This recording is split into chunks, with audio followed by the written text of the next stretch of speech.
welcome to the Vidnight Society. We talk about music videos on this show. We already have a few episodes up, so check those out. But right now, we are going to talk with our special guest, Lindsay Small-Butera. How are you doing? I'm doing pretty good, Neil. Thanks for having me. Yeah, no problem.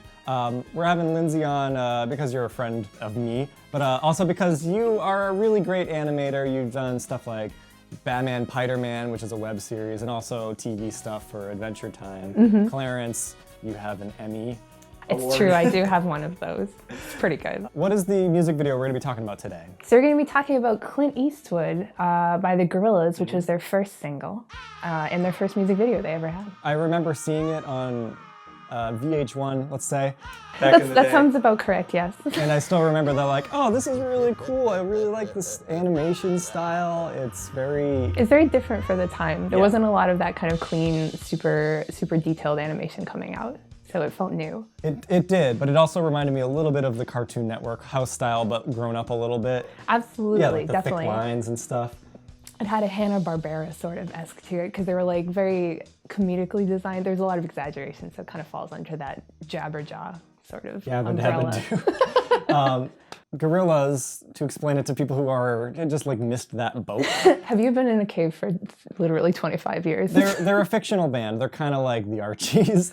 They're kind of They're an animated band. They're cartoons. Their music videos are showcases for the animation and designs of Jamie Hewlett, who you might also know from Tank Girl. Tank Girl, yeah, specifically. Well, I want to ask you. I want to get your opinion.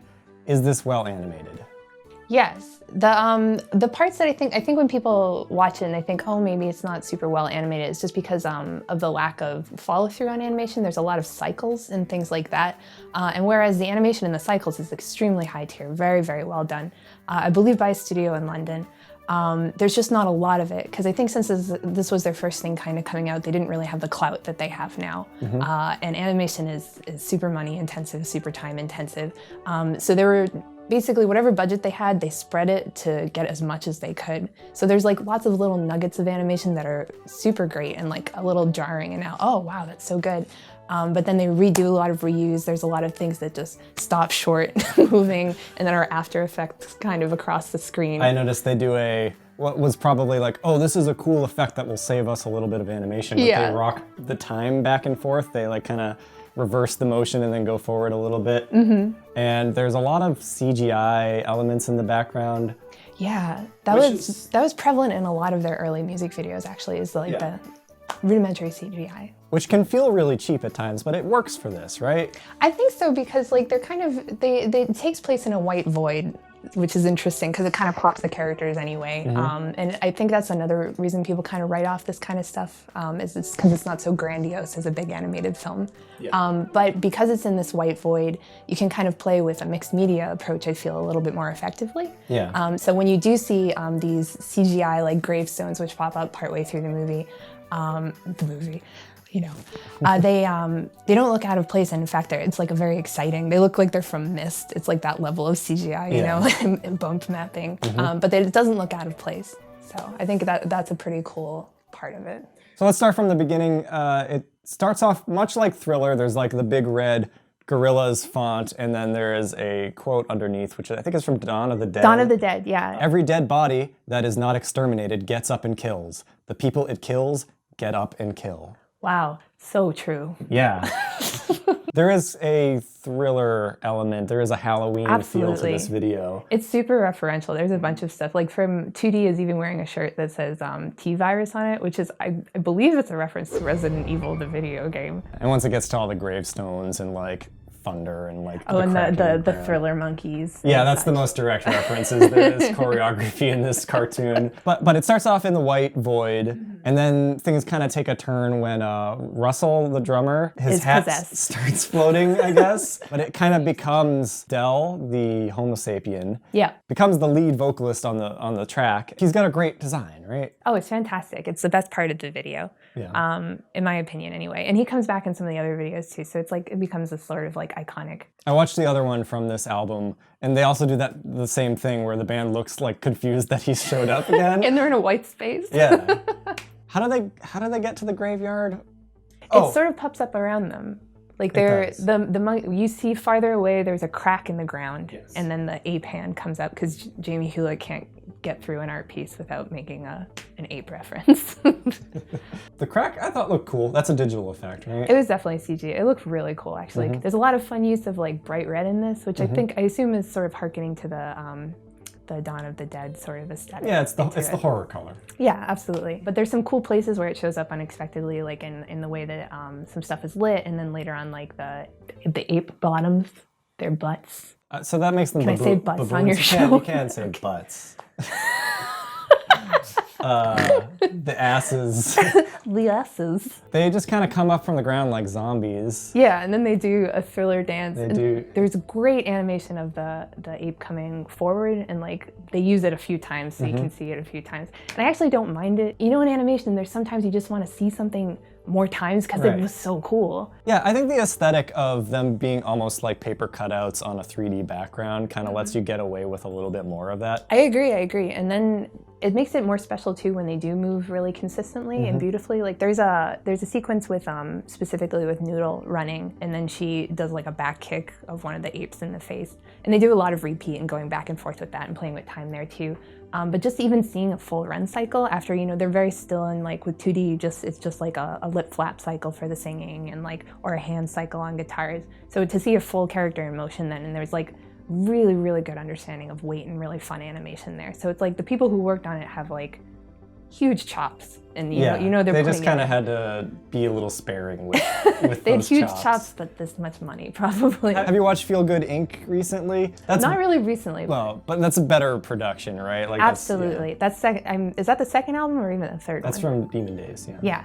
So once they didn't have, for these first spat of videos that they did, which is like, you know, Clint Eastwood and 1999-2000, which is the one where they're in the CGI car that goes everywhere. It felt like they figured out what they were doing in the first one, because I mean, when you're making something like that, like, I mean, cartoon bands, I know we were talking about the Archies earlier, but it was like, it's sort of a largely new concept in terms of doing something new media like that at that point in time. So I do like seeing the evolution of it across time, especially across the first 3 albums was really interesting. Like getting to Plastic Beach, like finding the aesthetic there, because there's still the nuggets of this first initial stuff where they're living in this white space, and it's obviously like not a lot of money is here, and they don't have like the fame that they have now. But as it grows, they are still kind of hearkening back to that, you know, that first where they started. Personally, do you actually give a shit about like the backstory or the lore of Gorillaz though? Not even at all. Okay. I know a little bit about it just from, I used to watch, you know, back on AOL, they'd be like, go through the Gorillaz spooky house. You're 12, you'll love it. And I was like, I do.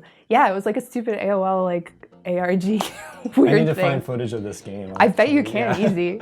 Well, Jamie Hewlett, I think before, you know, Gorillaz came out, I mean, if you were super into comic books and a super nerd, you knew about Jamie Hewlett because maybe Tank Girl or various other projects, but kind of bringing that kind of like lowbrow pop art to the mainstream is actually really interesting, and it turned a lot of people onto that kind of thing where they maybe weren't consuming art that way before.